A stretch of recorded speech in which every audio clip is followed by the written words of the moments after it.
Olá pessoal, eu sou a Juliana E eu sou a Ana Júlia. e esse é o primeiro parágrafo, segunda edição. Segunda edição do nosso podcast sobre tradução, livros e coisas afins. Ana Júlia, conte para nós, você está broke but happy, poor but kind, Um pouco de tudo. tired but working? Sim. Sobretudo tired but working. Sempre. Mas estamos aqui para falar sobre o nosso trabalho. Isso. E nessa edição a gente pediu a opinião aí das pessoas que ouviram o primeiro episódio. Juntamos alguns temas, algumas possibilidades de temas, e chegamos à conclusão de que trataríamos de literatura infantil. Tradução de literatura infantil. Sim, isso mesmo, tradução de literatura infantil. A Ana Júlia, como vocês sabem, traduziu já o fabuloso Livro Amarelo. E eu traduzi um livro que está saindo aos poucos. Eu não sei como é que eles vão fazer, na verdade. Traduzi uma coletânea de contos infantis do Oscar Wilde. Ah, que Então, legal! pois é. Eu lembro que quando a gente comentou de falar sobre esse tema, eu falei que eu não tinha nenhuma experiência. Mas foi um breve problema de memória que nós já resolvemos. E eu lembrei que eu já traduzi. Uma breve falha técnica. Quem nunca? É, E foi e é curioso, né, Ana? Porque são livros meio da mesma época, né? Século XIX. Uhum. Oscar Wilde e o do Fabuloso Andrew Livro Lang. Amarelo, né? Andrew Lang. Uhum. Eles são meio contemporâneos até. Eu acho que sim, eu não lembro agora exatamente de quando que são os livros coloridos, mas eu creio que seja mais ou menos a mesma época mesmo. Sim. E aí a ideia é falar um pouco de como que foi esse processo. Porque tem muitas particularidades. Que não são só a tradução de um idioma para outro, mas são várias coisas que vão nortear as nossas escolhas das palavras, do registro, e para deixar um texto homogêneo, bem escrito, bem desenvolvido, enfim. Ana, quer comentar um pouquinho sobre o Livro Amarelo? Faz um tempinho já, né? Sim, faz um tempinho. Eu traduzi o Fabuloso Livro Amarelo em 2019. O Livro Amarelo foi um livro que meio que eu fui atrás para traduzir, né? Eu vi lá o Renan, editor da Concreta, anunciando o livro, e daí eu quero traduzir. Escolhe! Sério? E daí ele me pediu para eu enviar um e-mail com o meu currículo e coisa assim. E daí entramos em contato e ele me pediu um teste de tradução. Geralmente o teste de tradução é ou um trecho pequeno do livro ou do texto que vai ser traduzido, ou algo similar com o texto que se tem em mente para traduzir. Algo do mesmo autor ou algo sobre o mesmo assunto, num registro parecido, algo assim. Nesse caso, ele pediu para eu traduzir o primeiro conto, que é a parceria da gata e da rata. E daí, nesse primeiro conto, já tem uma coisa bastante interessante, que são os nomes das personagens. O que acontece é que a parceria da gata e da rata é que elas fazem a ratinha trabalha lá o inverno todo, sei lá, tem uma coisa um pouco parecida com a fábula da cigarra e da formiga, assim, que Uhum. uma trabalha muito e guarda mantimentos e a outra só quer saber de farra. E daí, nesse caso, a rata guarda um pote de banha de porco Tá. como mantimento para o inverno. E daí a gata vai lá e toda vez que ela passa por ele, ela dá uma patadinha e lambe as patas e Aham. faz a festa, assim. Toda vez que a rata chama ela pra fazer alguma coisa, ela diz que ela não pode porque ela vai batizar um sobrinho. Só que ela vai Aham.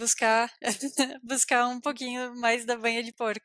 E Aham. daí, quando elas se encontram de novo, a rata pergunta: tá, mas qual que era o nome do sobrinho? Já que ela foi batizar. Daí ela inventa um nome. E o nome sempre tem referência ao estado que ela deixou o pote. Aham. Então, um dos nomes, por exemplo, deixa eu encontrar aqui. O primeiro nome é Top Off, que é tipo, é a parte de cima. A Aham. parte de cima já foi. E daí, deixa eu ver como que eu traduzi. Eu tô com o livro aqui, sem o topo, ou sem Isso, o topo. E aí ela isso. junta na fala seguinte, né?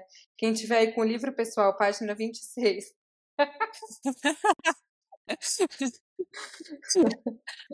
Nossa, deu Que uns ecos legal! de aula de literatura, assim. Que vai acompanhando aí, ó. É, Legal, Ju. sim, e daí depois ela vai lá e joga essa desculpa de novo. Porque eu tenho que batizar o meu sobrinho, sei lá, o primo de não sei quem. Ela dá umas desculpas bem esfarrapadas, assim. Sim. E daí, tá, mas qual que era o nome desse sobrinho? Half Gone. Eu não lembro como que ficou no livro, Meio mas pote. isso, que são Isso é dois, muito que legal. são dois nomes. A gata fala meio pote, É, mas a rata, como acha que é um nome, ela pronuncia tudo junto, ela meio pote. junta. Aham. E Ai, daí muito ela fica, legal. nossa, mas que nome estranho, não tá nem na folhinha esse nome, não, eu não conheço esse nome, não é nem um nome cristão para se batizar a Aham. criança, porque, essa foi uma outra dificuldade de tradução, é, porque no original faz referência a, ela fala, é, quando ela fala do half gone, Uhum. I don't believe it is in the calendar. Eu não Aham. acredito que esteja no calendário. E daí eu fiquei, ué, mas como calendário? E daí eu fiquei pensando, eu até cheguei a conversar com o Márcio Stockler, eu acho que é Hum. o sobrenome dele. Eu não lembro como que pronuncia o sobrenome dele. Mas foi ele que me deu a recomendação de usar folhinha. Eu não sei Ah, se isso ficou no livro, na edição final também. ficou. Mas que é o calendário dos santos, né? O calendário da Igreja Católica, todo dia tem um santo, Sim, e daí geralmente o costume de cristãos mais antigos era de se batizar a criança com o nome do dia, o dia. do santo do dia. E daí por isso o estranhamento da rata, que assim, nossa, mas isso nem tá no calendário. Sim, Que nome que estranho é esse? legal. Aqui ficou, para quem tá curioso. Meio pote? Que nome? Eu nunca tinha ouvido esse nome na minha vida. Acho que nem está na folhinha. Sim. Ai, ficou muito legal, Ju. Isso foi bem divertido. Eu adoraria traduzir mais coisas nesse sentido, assim, de nomes divertidos e coisas assim. Sim. O Fabuloso Livro Amarelo, e eu imagino que os outros livros da coleção também são cheios desses nomes que fazem referência a alguma característica do personagem ou alguma parte da história dele. Uhum. é, Lugares que têm nomes que dizem o que é o lugar, sabe? Isso é Sim, muito legal. Isso é muito legal porque te estimula muito a imaginar a história, sim. a deixar ela bem viva na cabeça, assim. Sim. E imaginar como as crianças vão receber esse nome também, né? Vão ouvir e vão associar o livro a esse nome e vão se divertir também com esse nome. Uhum, E começar a partir desse nome a fazer associações de outras coisas que elas veem por aí, né? Tendo essa porta de imaginação, assim, de uhum, possibilidade com a linguagem. uhum. Ai, muito Sim, legal. sim, eu traduzindo essas coisas, às vezes eu me, sim, a gente se pega pensando que a criança vai ler isso e isso vai estimular a criança, sei lá, dar um nome de um personagem desse a um cachorrinho, a um gatinho, alguma coisinha, Sim, tipo, algum bicho de estimação ou algum personagem de, sei lá, algum desenho que ela faça, porque a criança é aquela coisa, fica na cabeça dela vai lá e desenha e diz sim, que é é tal verdade. coisa, assim. E é muito Ai, legal. que Isso é legal. muito. Essa é uma parte muito divertida, assim, de traduzir literatura infantil, de imaginar como que a criança vai receber e, e esperar muito que ela receba e ria muito e se Sim, que divirta ela se muito. divirta, é verdade. É verdade. E como é que era o nome do terceiro sobrinho? Sobrinho? Era um sobrinho? Era um sobrinho. Isso. Como é que é no É, original? o terceiro é Klingon. Aí você traduziu como já era. E Isso. aí ficou muito legal. Já era. Não posso acreditar que tenham dado nenhum desses nomes. Sim, a rata fica incrédula. Como assim? Que nomes estranhos? Que família é essa? Que legal. É muito bacana. Enfim, o livro todo é cheio dessas coisas. Por mais que os contos tenham origens diferentes, uma coisa em comum entre todos os contos desse livro é que todos eles exigiram bastante desta, desta que vos fala Aham, nesse aspecto, assim, de bastante adaptação de nome. E é uma coisa bem divertida de fazer, embora muito difícil. sim. Ah, que legal. Que legal ouvir a experiência. E agora já tô pensando que já vou ler essa história para Cecília,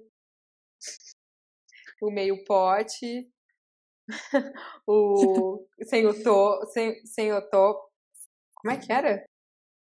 Já Eu esqueci. acho que Ai, senhor.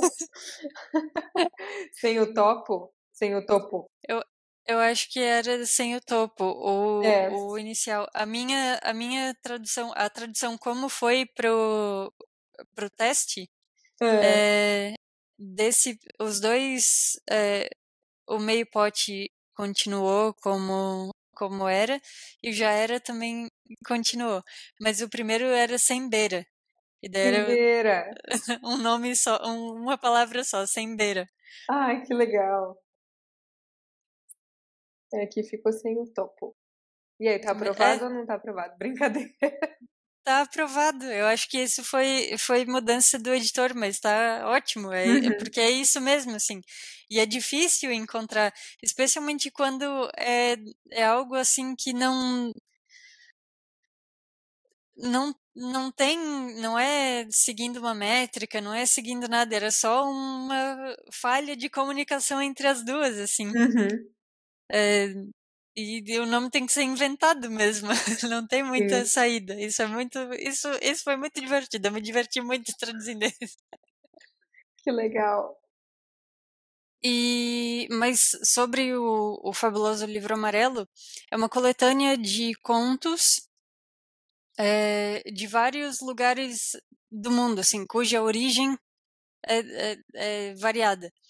Eh, e daí foi bastante desafiador nesse sentido, porque tem coisas bem específicas de culturas, por exemplo, cultura nórdica ou cultura enfim, referências culturais bem específicas e, com isso, bastante vocabulário específico.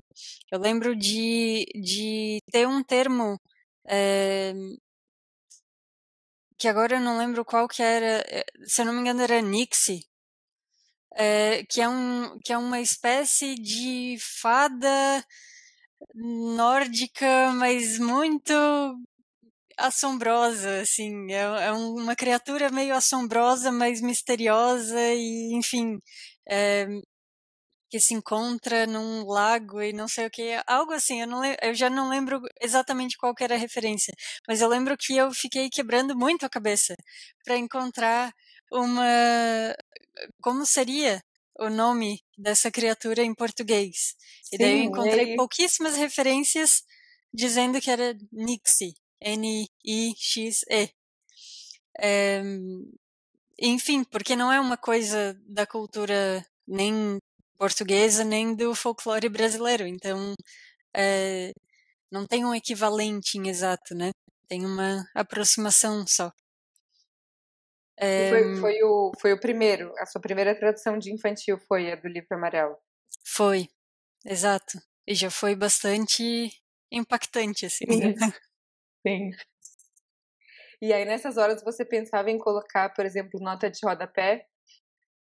Então, essa é uma boníssima pergunta, porque livro infantil, como o público, o objetivo é ler ou com a criança ou dar o livro para a criança ler, o ideal é que não haja nota de rodapé, porque nota de rodapé deixa o texto um pouco mais truncado, deixa meio chato, e assim, às vezes a depender da criança, da idade da criança, enfim, de como essa nota se apresenta, digamos, é, a criança não tem muito discernimento para saber, assim, por que que tem uma nota, o que que é isso, o que que é uma nota de rodapé. É, e daí torna o texto meio quebrado. O ideal é que a gente coloque toda a explicação do texto esteja no texto. Então, assim, se tem algum nome de alguma criatura, a gente que não existe absolutamente nenhum precedente na história da tradução, a gente tem que tentar colocar, inventar alguma coisa, adaptar de alguma forma aquele nome para evitar fazer deixar o livro truncado para a criança, né? Sim, sim. E por outro lado, até pode ser um incentivo para a criança ir pesquisar também. Se você não conseguir chegar nessa, nessa única palavra que traduza o termo original, né? Não, se você conseguir chegar e não colocar em nota de rodapé, a criança vai lá e tem o estranhamento e tenta perguntar para o pai, e aí vão estudar, como é de uma cultura muito específica, né? Daí os dois vão lá juntos, ver na internet ou onde for, para Sim, encontrar isso daí. e isso pode inclusive gerar assim, gerar um momento em família além da leitura do livro, se for o caso de um adulto que estiver lendo o livro para a criança, justamente por isso, porque assim, a criança vai ler lá Nixie, e daí ela vai assim, pai, o que que é Nixie? E daí o pai, não sei também, vamos pesquisar junto aqui, Sim, vamos ver o que que é. Dizem que é uma criatura assombrosa e tal e coisa, e é, daí vamos pesquisar mais histórias com essa criatura, todas essas coisas assim, uma coisa vai levando a outra, né? Isso é bem bacana. E isso era uma coisa na qual eu pensava bastante. Todas as vezes em que eu tive a oportunidade de traduzir literatura infantil, é sempre algo que está na minha cabeça, assim, tentar fazer aquilo pensando que a tradução pode proporcionar esse momento em família, esse momento de leitura, de contação de histórias, assim, bem divertido. sim, sim. É muito legal mesmo pensar. É, a escolha de palavras pode funcionar para isso, né? Bastante bem. E também o registro, né? Uhum, Se a gente. Porque eu não sei como. Eu estava olhando aqui as nossas traduções, estava olhando aqui o livro amarelo, o fabuloso livro amarelo, e estava olhando o que eu tenho aqui do Oscar Wilde, saiu pela Texugo, que é o Rouxinol e a Rosa. uhum. Eu traduzi vários contos de uma vez, mas eu acho que eles vão lançar em volumes. Porque também no volume que eu traduzi, no exemplar que eu traduzi, tinha alguns contos que não eram para criança, não.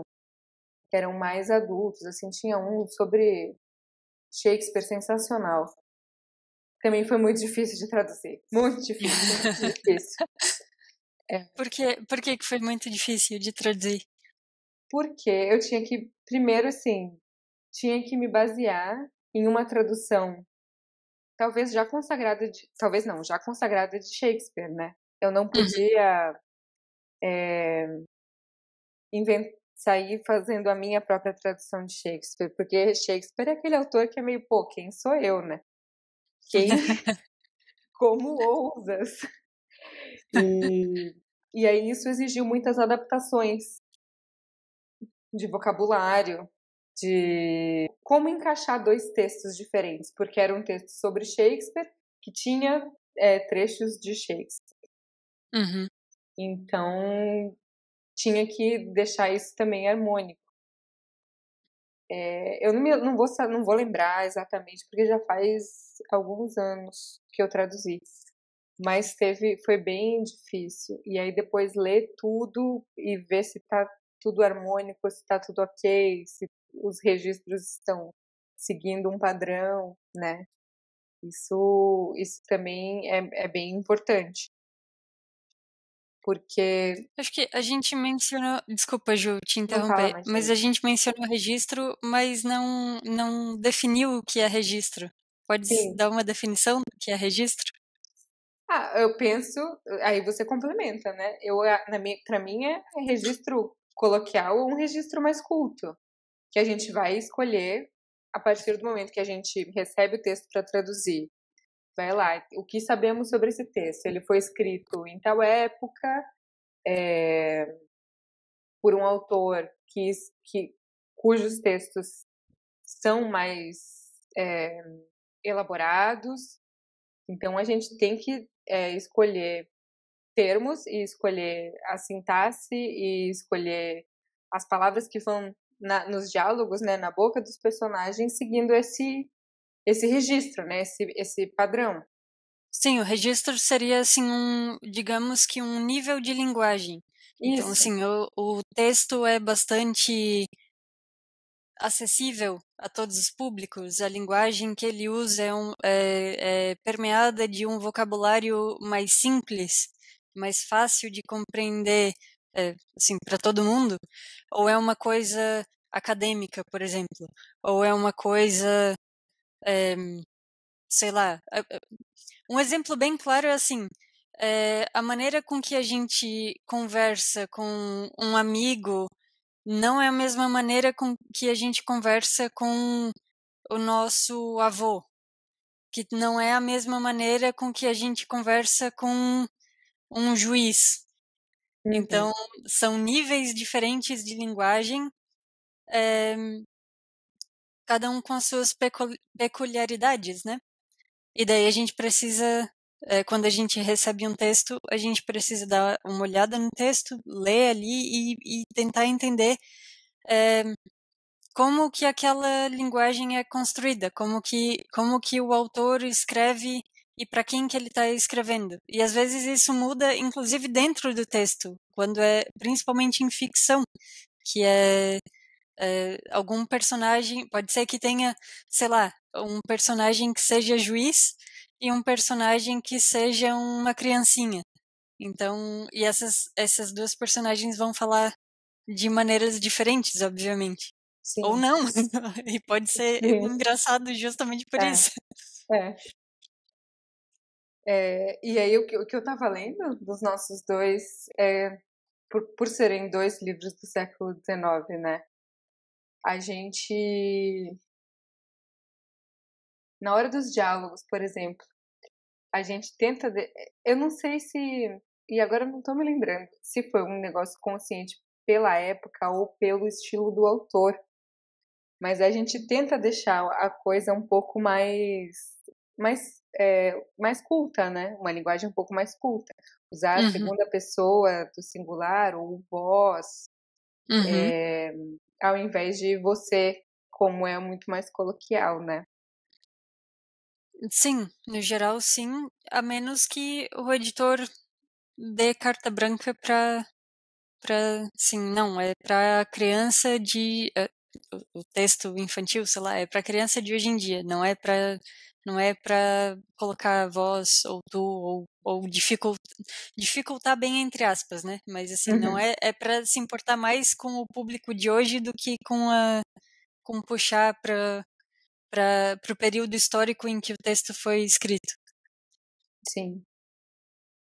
E fica uma dúvida, né? Porque será que se a gente puxa para agora, aí já vai se tratar de uma adaptação?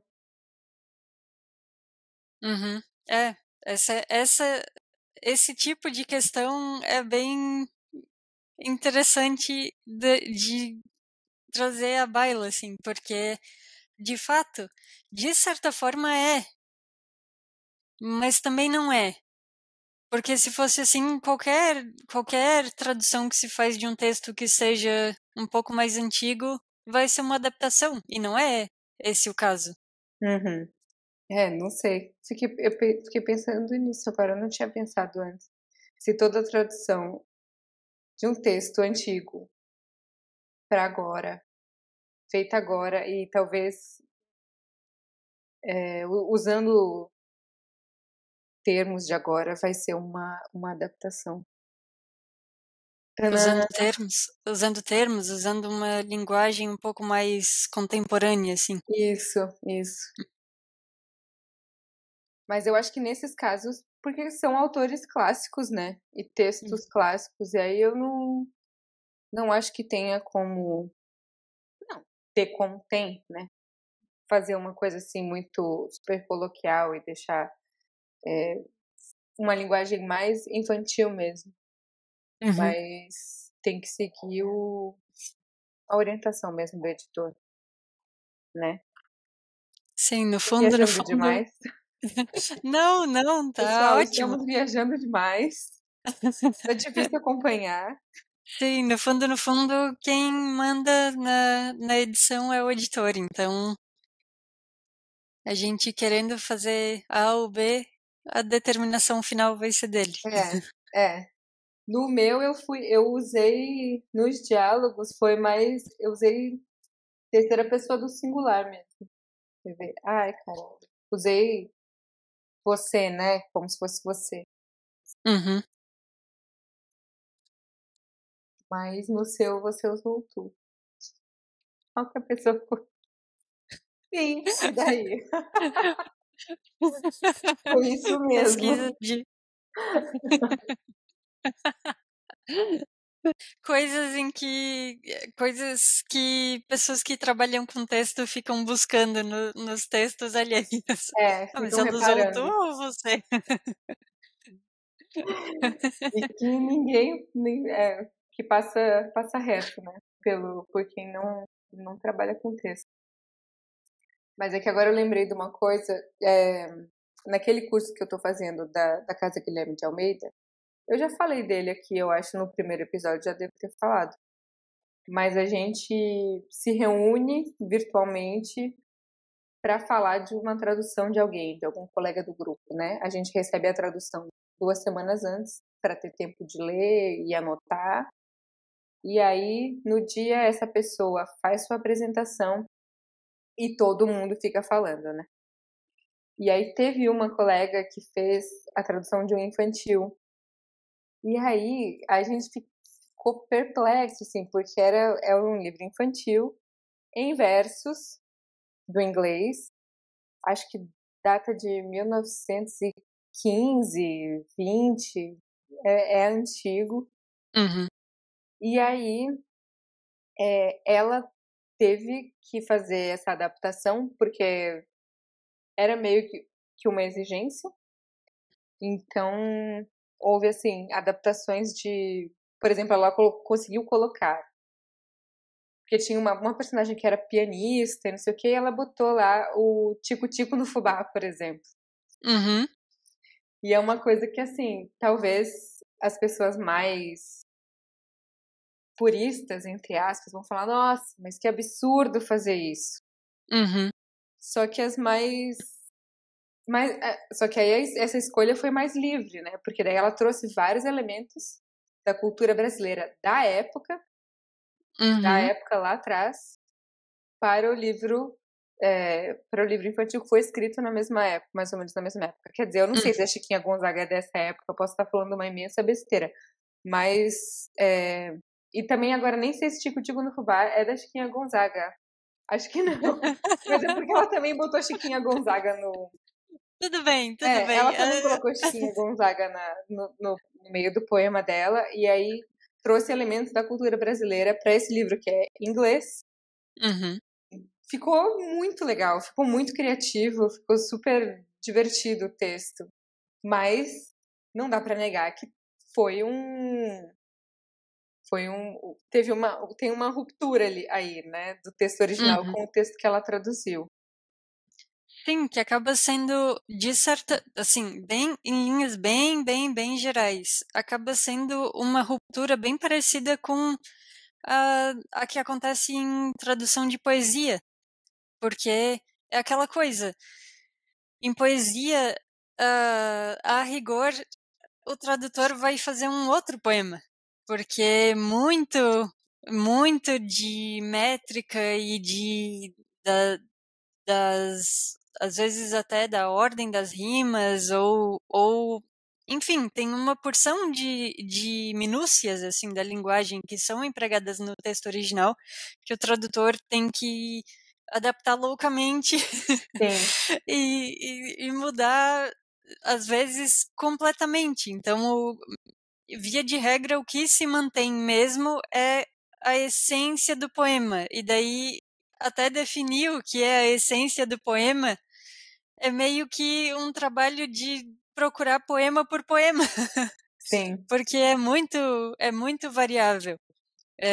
Mas no geral, assim, é o tema e a visão do poeta, que também são coisas bem vagas. sim. Então é muito difícil. Eh, Inclusive, um abraço a todas as pessoas que se aventuram a traduzir poesia, porque, olha, vocês são heróis do ofício. Demais, demais. E vai exigir. Ai, caramba, fugiu da minha cabeça. Cara, sério, 9 meses de gestação, parece que alguém pega a cabeça do seu boneco de voodoo e tira e arremessa. E você não consegue lembrar mais de nada. Eu tô passando cada vergonha, Ju, você não tem ideia. Não tem problema. Ah, mas eu realmente esqueci. Sim, mas aí eu ia voltar à questão da tradução de literatura infantil, porque muito da literatura infantil também tem uma coisa meio poética, nesse Uhum. sentido, assim, tem muitos símbolos, tem muitas referências específicas da cultura em que aquela história está inserida, geralmente, principalmente as histórias mais tradicionais, né?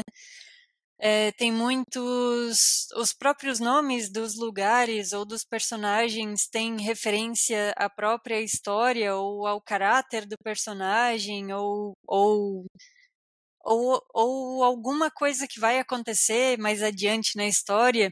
Então tem muitas camadas assim a se prestar atenção e todas essas camadas vão exigir um certo nível de adaptação. Uhum. Dificilmente vai ter um equivalente direto, assim. É, a menos que, por exemplo, os nomes dos personagens, sei lá, João e Maria, vai ter. Os nomes em si vão ter equivalentes em outras línguas.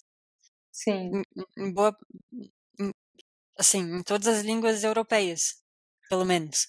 É, possivelmente em outras línguas também asiáticas, enfim.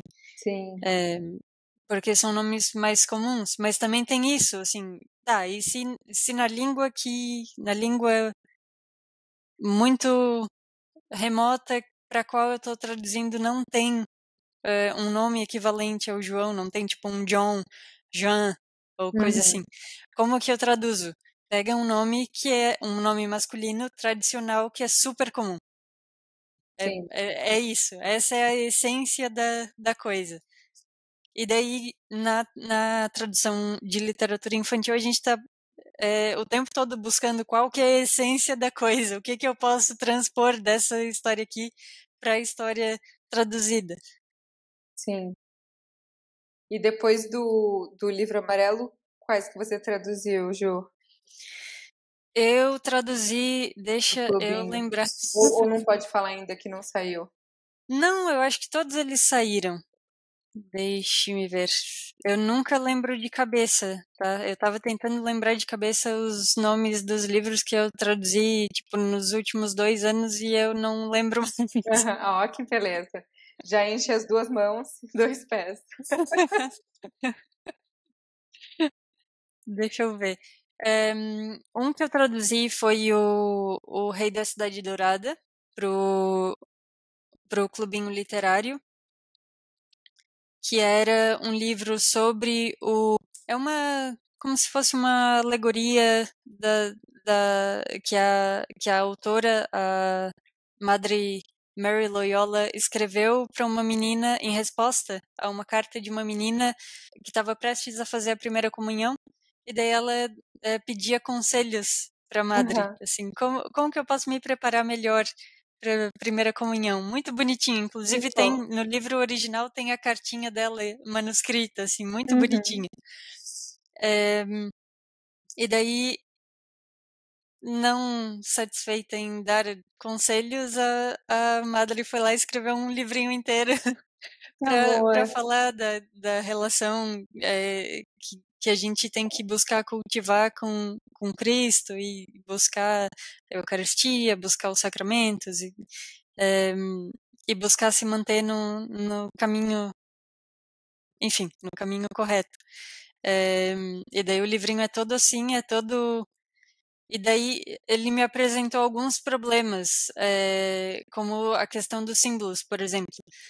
Quando ele coloca algum tipo de flor, por exemplo, Aham.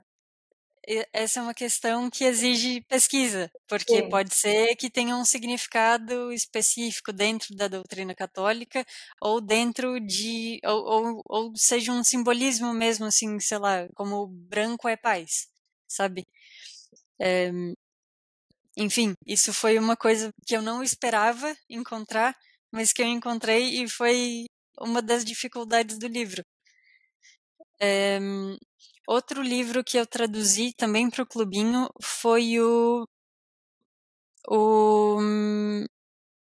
deixa eu lembrar E agora. Os esse. Cavaleiros do Ah, Escudo de Prata. tá. Pode falar. Não, esse outro do príncipe é antigo também? Sim, deixa eu ver de É o quando príncipe que da é. Cidade Dourada, né? O Rei da O Cidade rei. Dourada. Ai, Senhor. Agora eu já não lembro mais, porque é aquela coisa, a gente vai entregando e já não lembro mais de quando que é, né? Sim. Vai, Mas e vai, aí as, também. as memórias do livro vão se apagando. É verdade.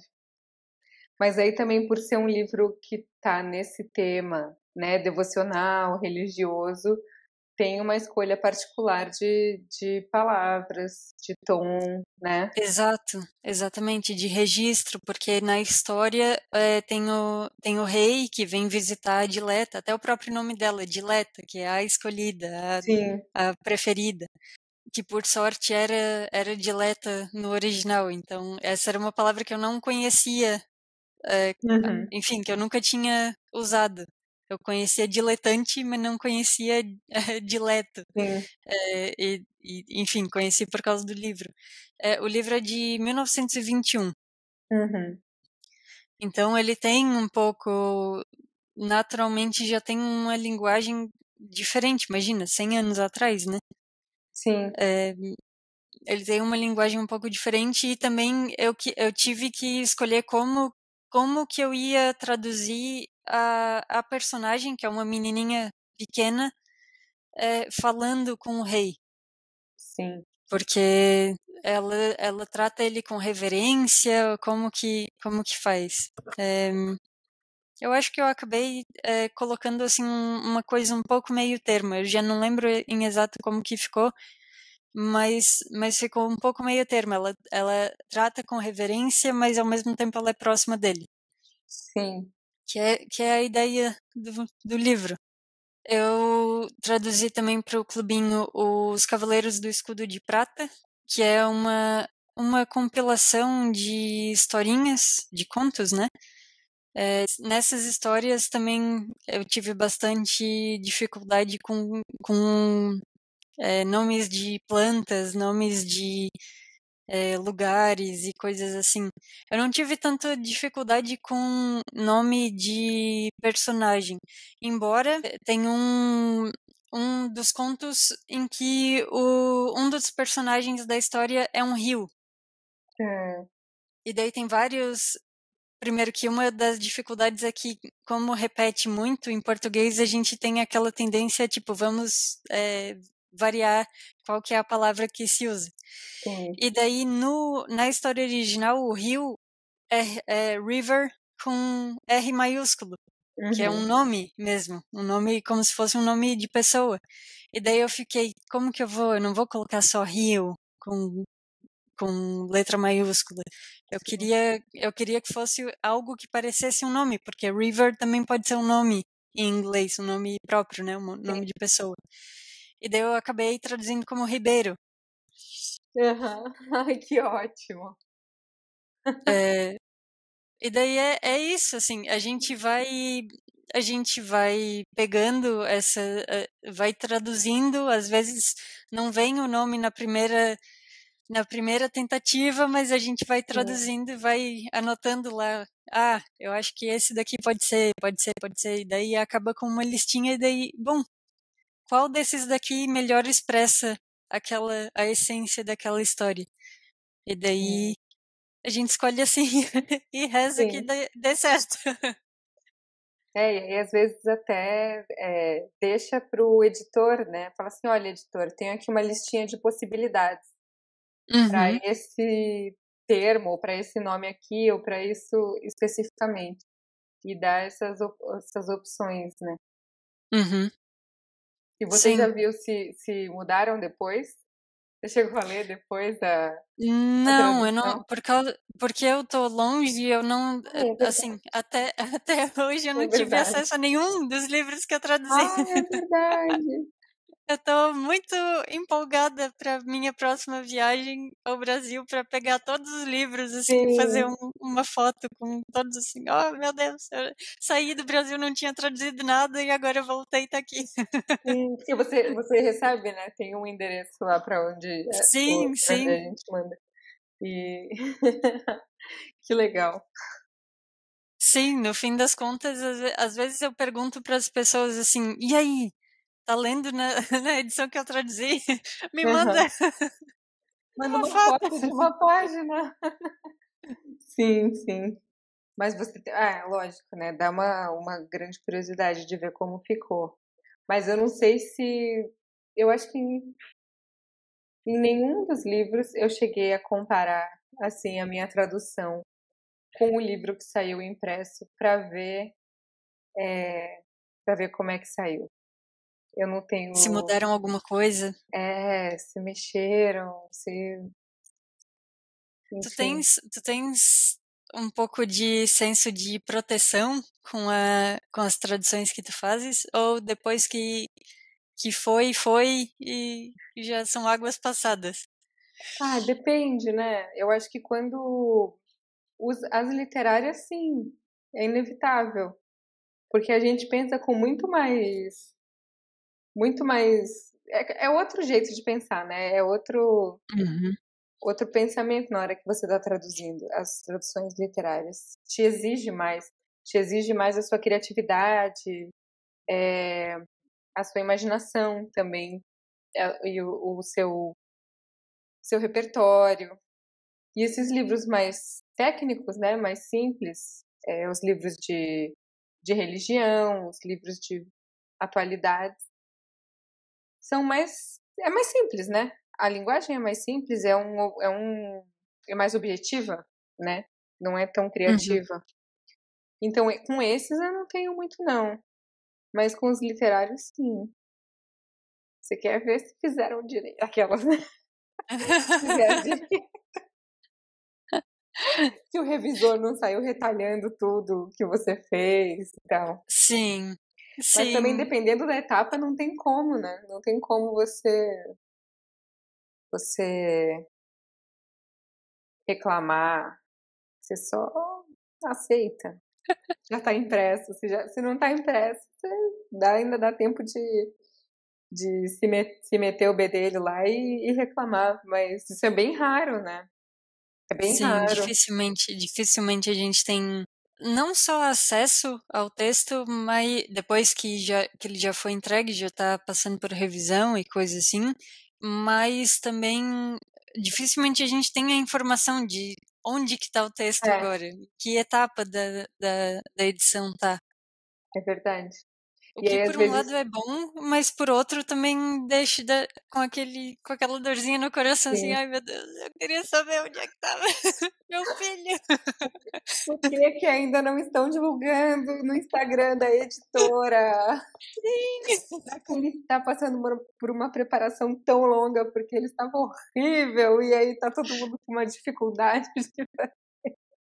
Sim, nossa, isso sempre passa pela minha cabeça. Assim, nossa, com certeza encontraram 1000 defeitos e tem Sim, alguém agora sofrendo, tentando recuperar o meu trabalho e coisa assim, mas no fim das contas não era nada disso, é só uma questão de o processo cronograma normal. mesmo. É.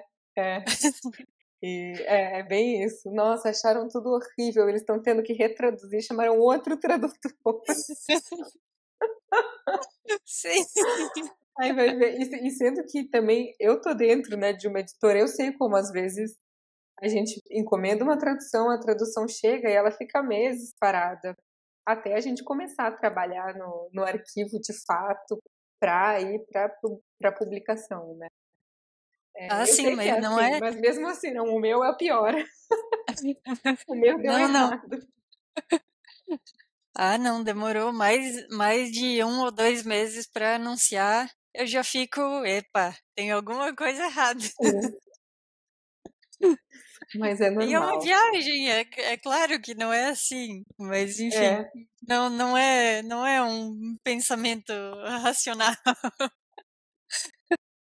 sim, são muitas coisas que interferem, nossa, muitas coisas. E aí, às vezes, acontece até de, tipo, ter um livro para tal mês programado e tá tudo em ordem. A tradução chegou a tempo, tudo chegou a tempo, mas aí apareceu alguma coisa, ou algum tema, ou alguma outra urgência que colocou outro na frente, e aí esse só vai para dali a mais meses. Então, Uhum. é assim mesmo. Vai dar um nervoso. Dá, com certeza. A gente não ouve do editor e fica lá sofrendo. É, Como diz a música, o tempo passa e a gente sofre calado. pois é. Mas Tu acho que tens algum exemplo memorável de adaptação de nome ou de nome de personagem ou de lugar ou de alguma coisa específica dentro de um desses textos de literatura infantil? eu tenho um exemplo muito engraçado de tradução de nome, mas é adulto. Eu tô assistindo aquela série The Chosen Uhum. e Big James e Little James viraram Tiagão e Tiaguinho.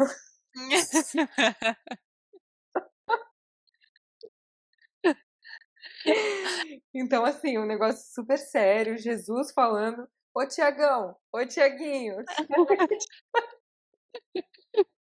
Isso tá sensacional. Mas aí, né? Por quê? Como faria? E eu fiquei pensando isso há muito tempo. Teria que ficar Tiago maior, Tiago menor, né? Porque é Uhum, assim que tá mais consagrado em português. uhum. Mas acho que a pessoa que traduziu ignora, assim, ignorou, né? Deve ter sido provavelmente alguém que não tem muita intimidade com o texto bíblico, com os nomes os apóstolos e ficou Tiagão e Tiaguinho. Não vou negar que acho simpático. E será que era assim, né? Será que, tipo, que era essa a ideia mesmo? Quando Jesus falou, chamava eles assim, tipo nesse sentido? Ô Tiagão, ô Sim. Tiaguinho. Porque um era mais fortão, assim, mais alto, e o outro era menor. E aí depois virou Tiago maior, Tiago menor. E aí agora a gente tá voltando à origem com Tiagão e Tiaguinho na legenda.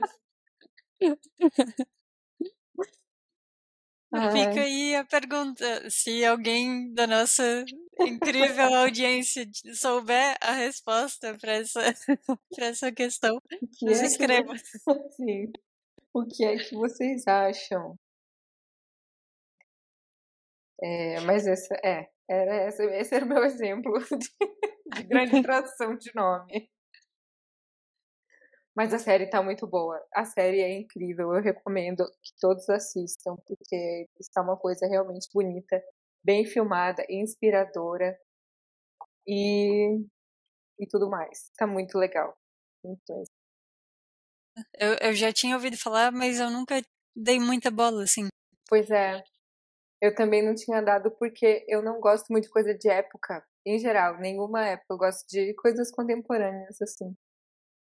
E aí, falar, sei lá, vai ser aquela coisa meio piegas também, de religião, aquele olhar pro horizonte infinito. Nossa, é nada, é muito bonito mesmo, é muito bem filmado.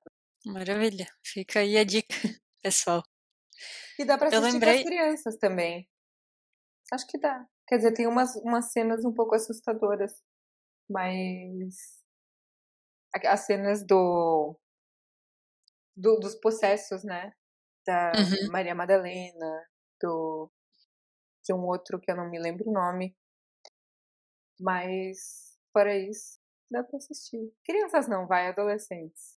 Adolescentes. É. Melhor não. É. É melhor dar um livrinho, Minha Primeira Bíblia, pra ela, pras crianças. Animações. Por falar em minha primeira Bíblia e essas coisas, eu lembrei qual que era o mais. Qual foi o primeiro livro infantil que eu traduzi, que foi antes ainda do O Fabuloso Livro Amarelo, e eu sempre esqueço de incluir esse nos livros infantis, porque as coisas que eu lembro da época que eu estava traduzindo esse livro são todas assim pesquisas bíblicas não, pesquisas sobre coisas que aparecem no livro da Bíblia ao qual esse livro se refere, de uma maneira bem assim, indo nos confins do Google para achar para Aham, achar algumas referências, sabe? Que foi os Atos dos Apóstolos da Condessa de Segur aham. para a editora Encontrando a Alegria, que é anterior ao Clubinho Literário. É da mesma família, família Badi, mas era a editora anterior. E eles até relançaram o livro recentemente. Eu não lembro se foi esse ano ou ano passado, com uma pequena alteração, que o livro original e a minha tradução original era ele é escrito todo como se fosse a avó, a condessa, falando com os netos dela de idades variadas, assim, se eu não me engano, o mais velho tem 15 anos por aí, e o Uhum. mais novinho é uma criança que acabou de sair do colo, sabe? É uma criança de, sei lá, 2, 3 aninhos. E daí todos eles vão fazendo perguntas sobre o livro dos Atos dos Apóstolos. E ela vai respondendo e contando a história e falando de como que eram, sei lá, as perseguições aos cristãos e o que que acontecia, enfim. E é um livro bem intenso, assim, porque o livro dos Atos dos Apóstolos tem algumas partes bem difíceis, assim. Eu lembro Uhum. de estar traduzindo e ficar assim, uou, ok, eu preciso respirar um pouco porque isso daqui foi meio pesado. Sim. De falar do martírio de alguns dos apóstolos e coisas assim. É, isso numa linguagem infantil, né? Por isso que eu acho que eu memorizei como não sendo um livro infantil, porque na Sim. minha cabeça tinha, enfim, martírio dos apóstolos e coisas assim, e Pois é. não entra, Como parece que que não vai entra ser? na mesma categoria. Mas o Não. livro tem bastante tato, assim, sabe? Mas também é aquele livro, o livro foi escrito originalmente em 1867, por Uhum. aí. Então é aquele livro que é bem, não tem a mesma sensibilidade que as pessoas teriam hoje em dia Sim. para tratar de certos temas. Então, assim, ela fala de morte e martírio bem na cara, assim. Aham. Ela fala mesmo e explica o que que aconteceu, o que que aconteceu que levou aquilo, né? E daí uma coisa interessante, a gente tinha falado do papel do editor em escolher como que a, a que público o livro vai se dirigir, qual que vai ser a função da tradução, né, no fim das contas, como que ela vai se apresentar ao público. E daí, nessa primeira edição da, da minha tradução, saiu o livro como esse diálogo, é Uhum. como se fosse uma peça de teatro mesmo, assim, Sim. tem as falas da avó, as falas das crianças, e às vezes até tinha algumas é, como em peças de teatro tem aqueles parênteses dizendo, ah, fulano entra e parece bravo, Sim, sim. fulano suspira. É, e daí nessa nova edição, que saiu pelo Clubinho Literário, a tradução é a minha também, mas com algumas modificações feitas pela Camila, que é a editora do Clubinho, em que ela tirou essas coisas de mais teatrais, então ficou um texto um pouco mais corrido. Tá. É, e eu tenho bastante interesse em saber como que ficou em reler, Aham. e um pouco de medo também de reler a minha tradução. É verdade, Esse né? A tempo todo. primeira. Sim. Sim. É, mas enfim, é um livrinho bem bacana e bem interessante. Também por essa questão de tratar de temas que são sérios e mais pesados de uma forma acessível para crianças. E eu lembro que as direções da Camila foram bem precisas, assim. Eu quero que seja fácil o bastante para as crianças de hoje conseguirem entender, ou Uhum. seja, aquela questão do registro de que a gente falou antes, não era para ser um registro alto, embora o texto fosse antigo, não era para ser um registro alto e inacessível para as crianças de hoje em dia e para as famílias também, né, de hoje em Uhum. dia, mas também não quero que subestime o leitor. Então, Tá. assim, fica naquele meio termo maroto que a criança não vai saber algumas coisas, mas ela vai perguntar para os pais e isso vai gerar essa Sim. essa interação, assim. Talvez seja daí que veio essa coisa na qual eu penso agora sempre que eu vou traduzir algo que tenha a ver com família ou que seja infantil, é, em tentar fazer a tradução com isso em mente, assim, isso daqui é uma oportunidade de conectar as pessoas da família, Sim. Não. além de uma oportunidade de Uhum. despertar a vontade da criança ler mais, né, e de pesquisar e de saber o que que é, que Sim. isso é muito legal também. É muito legal. E aí, imaginando, voltando para o livro amarelo, daí a criança lê um conto sobre de alguma de alguma mitologia, né? Sei lá, mitologia nórdica, e aí a própria criança começa a se interessar e pesquisar e descobrir vários outros contos dessa mesma origem. E é muito interessante mesmo. Sim, isso é muito legal, porque no fundo, essa é uma das. Assim, talvez eu seja um pouco ousada tentando definir, mas eu acho que uma das funções da literatura infantil é justamente despertar essas várias curiosidades na criança. Uhum. Dessas curiosidades positivas, assim, de vontade de conhecer mais histórias como aquela, ou de saber como que era aquela criatura sobre a qual ela leu, ou ou de acompanhar aquele personagem em mais histórias, porque tem algumas, sei lá, tem algumas séries de livros. Sim, Enfim, é o tipo de coisa que vai não só construindo e ampliando o imaginário da criança, mas também vai crescendo com ela, né? E daí é sim. aquele tipo de coisa que depois, quando a gente é mais velho, a gente olha para trás, assim, lembrando da infância e pensa, nossa, aquilo era tão importante para mim, aquilo Sim. parecia um mundo inteiro.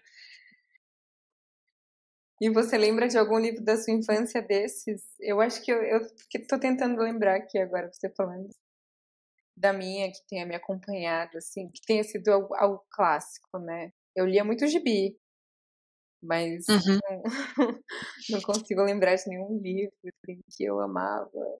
Livro. Eu tinha aquelas.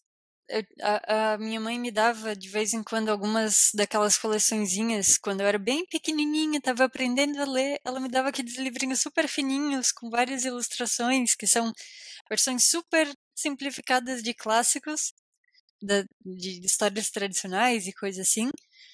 E daí, quando eu estava um pouquinho mais velha, assim, um pouquinho mais velha, 5 anos, 5, Que 6 amor. anos.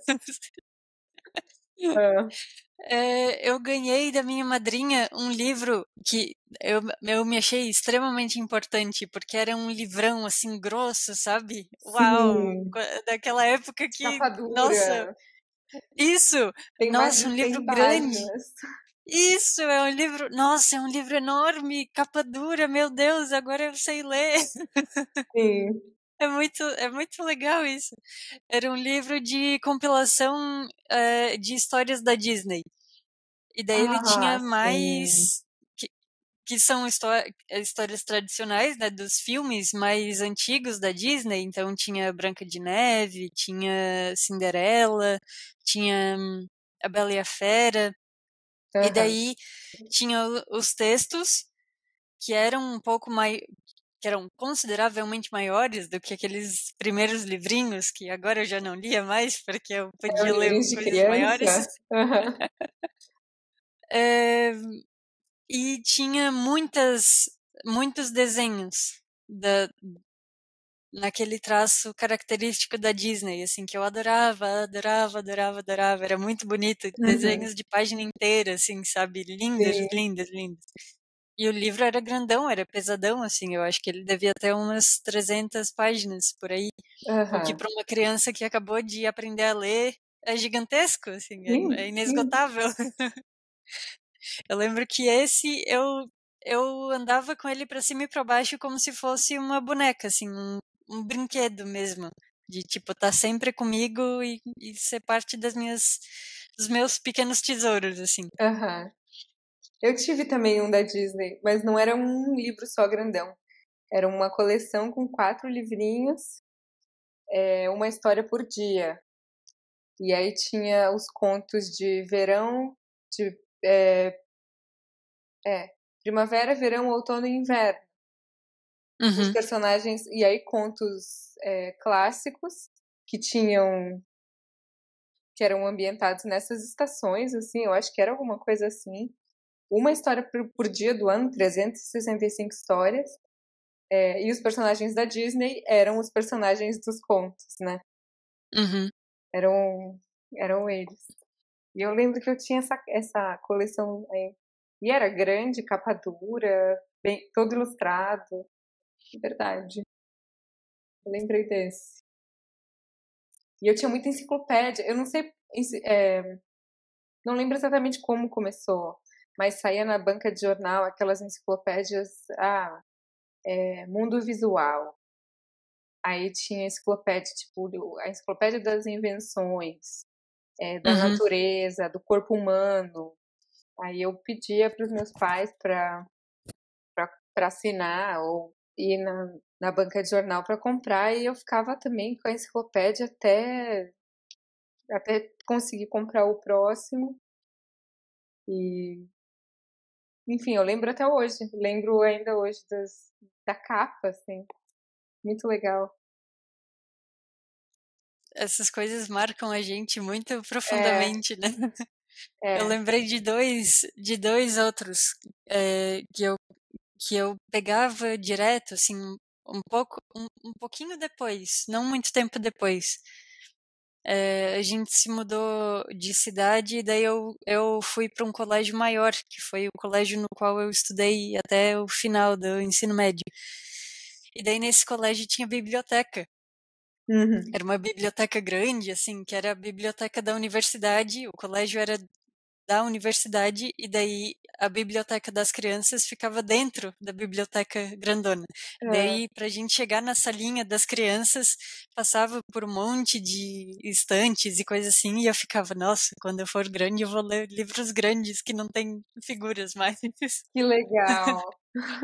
E daí, quando a gente chegava lá, tinha um livro que fazia sucesso com quase todo mundo da turma, que tinha várias cópias, assim, todas elas bem batidas, assim, porque as crianças adoravam, que era uma compilação. Eu não lembro qual que é, nem quem era o autor, nem qual era o nome do livro. Mas eu lembro que era uma compilação, uma coleção de contos de mistério e de mistério, principalmente, Aham, e horror, bem entre aspas, assim, porque era para sim. criança pequena. É, eu lembro que tinha um conto em específico que era de uma casa que tinha umas assombrações e coisa assim que aquilo me deixava apavorada, mas eu não conseguia não ler. Aham. Ai, Eu que ficava, legal. isso daqui é muito assustador, mas é muito legal. Que legal. E tinha um outro que eu gostava bastante nessa mesma fase, que era, se eu não me engano, era Linnea no Jardim de Monet, que era um livrinho todo ilustrado também, com o traço similar às pinceladas do Monet, e Uhum. daí a Linnea era uma personagem, uma menina francesa que ia passear é, numa exposição, eu não lembro bem qual que era a história, mas ela ia passear entre os quadros do Monet e de repente ela estava no jardim do Monet e daí tinha fotos dos Ah, que quadros e coisas lindo, que assim. legal. E daí explicava como que era a coisa da perspectiva da pintura impressionista, que quando a gente olha de perto, ela parece um borrão, mas quando a gente olha de longe, fica uma imagem deslumbrante. E eu Aham, achava aquilo fascinante, assim. Eu ficava olhando horas e horas que aquelas legal. imagens. Era bem legal. É curioso isso, porque do nada essas coisas voltam na tua cabeça e, nossa, aquilo era muito importante para mim. Sei É lá, muito bonitinho. agora eu fico lembrando, tipo, o primeiro livro do Menino Maluquinho, que era super popular na minha época da escola, na minha infância. Mas eu não tinha, assim, acho que eu fui comprar um Menino Maluquinho na feira do livro da escola, anos e anos, porque não dava para comprar livro o tempo todo, assim. E aí peguei lá na feira do livro com, sei lá, minha mãe me deu X reais para gastar na feira e eu em dúvida qual que eu compro, qual que eu compro. Comprei o do Menino Maluquinho e não largava o livro também. A gente lembra dessas coisas mesmo, que legal. E tu já tens uma coleçãozinha de livros para pequena? Tenho, tenho, mas é pouco ainda. eu comprei um da Adélia Prado, que eu acho muito fofo, que é Quando Eu Era Pequena, que ela conta como era. Na verdade, não foi pra Cecília que eu comprei esse livro, foi pra mim mesma. Mas ela vai herdar, é óbvio. E alguns também. Não, e mais um que eu comprei, mas esse já é mais contemporâneo, assim. Tem o livro amarelo, para quando ela já for uma leitorinha séria, né? Ela vai adorar, imagina, segurar um livrão daquele tamanho. Ó, filha, pode ler. Ai, que amor. É, ela ganhou um de banho, daqueles fofinhos, que é a história de uma raposa cantora, que ela queria ser cantora, aí ela viu que tinha um teatro, aí ela pegou uma bicicleta e foi até o teatro e cantou. Essa é a história. Por que mais do que isso? É. O E é Vitória é uma excelente. tradução ainda. Vou procurar o original para ver, para ver se para ver as particularidades de tradução. A escolha do registro para o livro de banho do bebê. A escolha do registro.